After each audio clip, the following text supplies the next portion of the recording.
नमस्कार. न्यूज अनकटमध्ये आपलं स्वागत. पाहुयात जागतिक घडामोडी.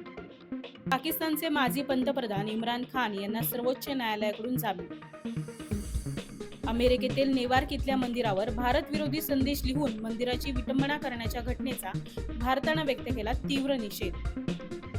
हमासचा अंत झाल्याशिवाय युद्ध संपणार नाही, बेंजामिन नेतन्याहू यांचं वक्तव्य. युक्रेनमध्ये रशियाच्या युद्धात मदत करणाऱ्या बँकांवर अमेरिका ठेवणार लक्ष.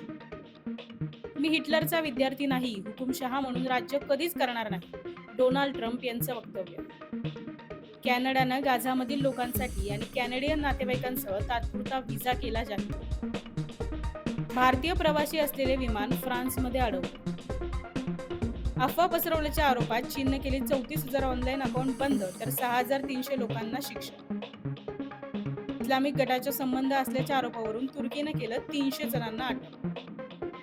हार्दिक पांड्या अफगाणिस्तान T20 मालिकांपर्यंत बरा होण्याची शक्यता कमी. धन्यवाद.